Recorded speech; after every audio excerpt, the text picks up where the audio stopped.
ហើយយកបងប្អូនលោកគ្រូឆ្លាមសលេងមែនតើในការប្រកួតរវាងកីឡាករធុនស៊ីហុងជាមួយនឹងកីឡាករបឺតសង្ឃឹមលោក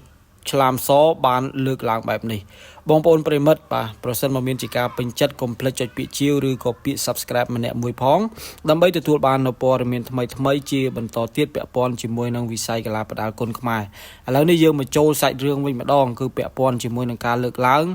របស់លោកគ្រូឆ្លាមសបាទគាត់បាននិយាយតាក់ទងជាមួយនឹងធុនស៊ីហុងជាមួយនឹងកីឡាករបឺតសង្ឃឹមបាទនៅការប៉ះគ្នាវគ្គសំខាន់ដណ្ដើមខ្សែក្រវ៉ាត់ Sri Kingdom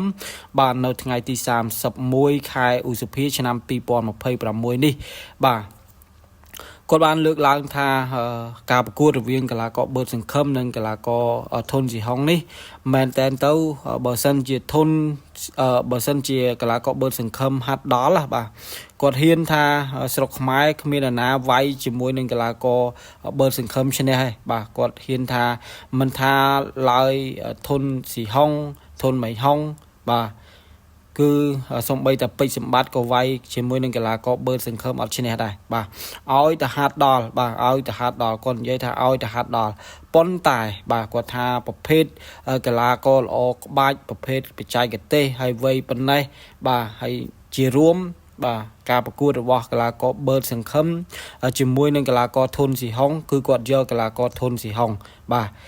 តែសើថាកីឡាករបឺតសង្ឃឹមវាយជាមួយនឹងពេជ្រសម្បត្តិក៏ពេជ្រសម្បត្តិវាយមិនឈ្នះតែចុងក្រោយទៅរើសធុនស៊ីហុងហើយមូលហេតុនោះគឺគាត់ដោយសារគាត់មើលពីបច្ចុប្បន្នភាពបាទកីឡាករទាំងពីរគាត់ថាបឺតសង្ឃឹមបាទអាចនិយាយថាជាកីឡាករចាស់វិសាជាងកីឡាករធុនស៊ីហុងបាទហើយធុនស៊ីហុងកំពុងតែឡើងខ្លាំងហើយភាពធន់ភាពស៊ូបាទក៏ដូចជាកម្លាំងរបស់គាត់គឺមានមកចប់ហើយបាទសម្រាប់ទប់ទល់ជាមួយនឹងកីឡាករបឺតសង្ឃឹមខណៈដែលបឺតសង្ឃឹមទម្រង់ក៏មិនជាធ្លាក់ដែរគាត់ថាគាត់រៀងថេបាទគាត់អត់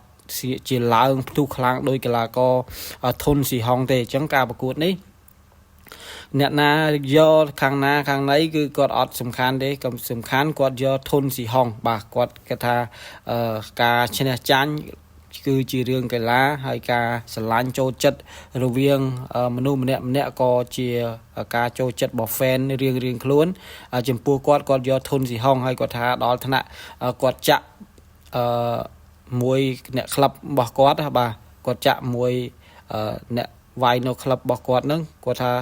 ចាក់អស់ប្រហែលចានហើយគាត់បាយបាទចាក់បាយចាក់កាហ្វេទាវអញ្ចឹងបងប្អូនបាទគាត់ថាចាក់អស់ប្រមាណហើយបាទគាត់ថាគាត់យកធុនស៊ីហុងខណៈដែលពួកគេនោះគេយកបឺតសង្ឃឹមអញ្ចឹង